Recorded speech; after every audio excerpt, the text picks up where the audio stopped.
Hello and welcome back to another video. Welcome back to the YouTube channel. I am outside. Believe it or not, I am outside. I am touching grass.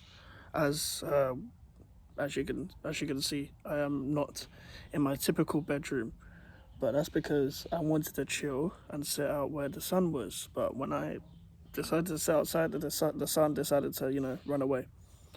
But yeah, West Ham have signed Wes Foderingham. Of course, probably one of the worst keepers of last season, but luckily we still have Fabianski, we still have Areola. So Foderingham isn't going to play. I don't know anything he's really good at, to be completely honest with you. But he's pretty much our Scott Carson.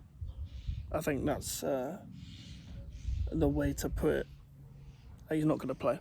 Let's be honest.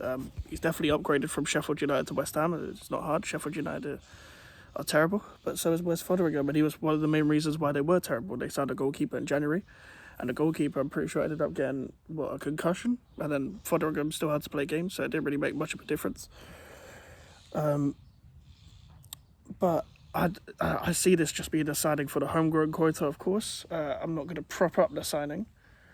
I'm also not going to downplay the signing. I thought, at first I was like, why the hell are we linked to him? But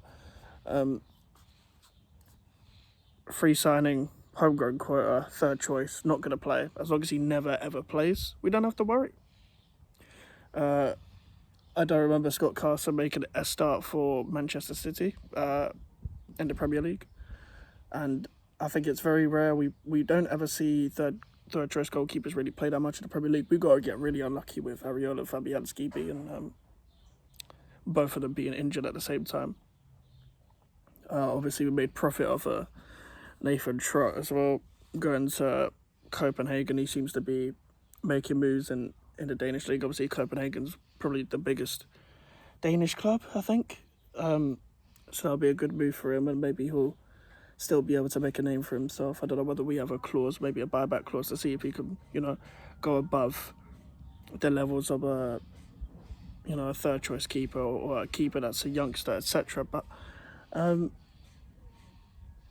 mean, West Foderingham, it is what it is. It's one of them signings that he's going to be happy because he's going to be collecting a wage. Just being a player in the background almost. Someone that's just gonna be a good character and all of that stuff. Just be a character in the dressing room, and I mean, hopefully he's just not a weasel. Someone that's got an attitude problem. I don't suppose he does. I mean, he seems to take that whole Di Canio situation when he was at Swindon very well, where Di Canio took him off. I'm sure Di Canio will be glad to know that he's not going to play football if he ever does want to come back and watch a West Ham game, as he did last season. I think it was last season or 2 seasons ago. But yeah, overall, it's just another signing to the books. I'm assuming that was the 2 signings that West Ham were thinking about doing before July. Obviously, there was a lot of that talk a couple of weeks ago, or a few weeks ago, talking about West Ham are looking to do 2 signings before July the 1st and stuff like that. We need to move on with this centre-back stuff. I'm glad that we're linked to Jacob Greaves. I'm glad that we've re-linked ourselves with that move, because nobody else has moved him for him, so we need to move quick. But I have a feeling maybe like a Fulham or Southampton maybe might go for him and stuff like that. Maybe even an Ipswich, you never know. But that would be a good signing. I would like Greaves and Kilman to be the 2 centre-backs. If we're not going to get Kilman, we could get 2 cheaper centre-backs. Maybe that would be even better business for us. But also, if we get Kilman and Greaves, we don't have to worry about anything about homegrown players, unless we lose Flynn Downs and Danny Ings, which we probably will. Overall, I'm okay with the business right now. I don't know why everyone's in a panic mode right now, because everyone was telling us to calm down. Well, half of West Ham fan base were telling us to calm down when we were complaining about no signings in July. Obviously, half of the other fan base were a bit like me, worried about why won't we signing anyone in July. And we waited until August to sign 4 people. Yes, at least there's one outfield player that is hopefully going to be in pre-season. And again, he might also have an extra break, Lewis Gilherme, due to the fact that he's probably also played on internationals as well. But A Max Kilman would be nice. A Jacob Greaves would be nice, you know.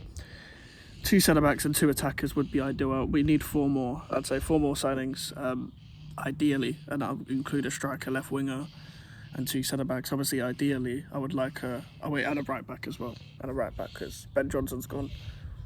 So 5. We need 5 signings. Anything below that, I will be complaining. And this club doesn't really have much of an excuse. I will be going at everyone, whether it's Steiden or Sullivan. Doesn't mean I'm going to chant for Steiden out or anything like that.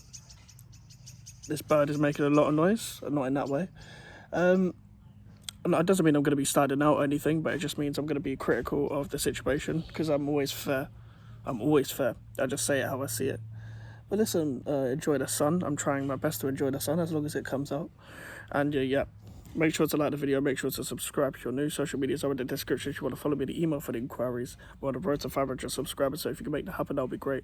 And I'm trying to stream more often. Hopefully you guys enjoyed the England match reaction stream yesterday. And I'll see you guys later. Goodbye.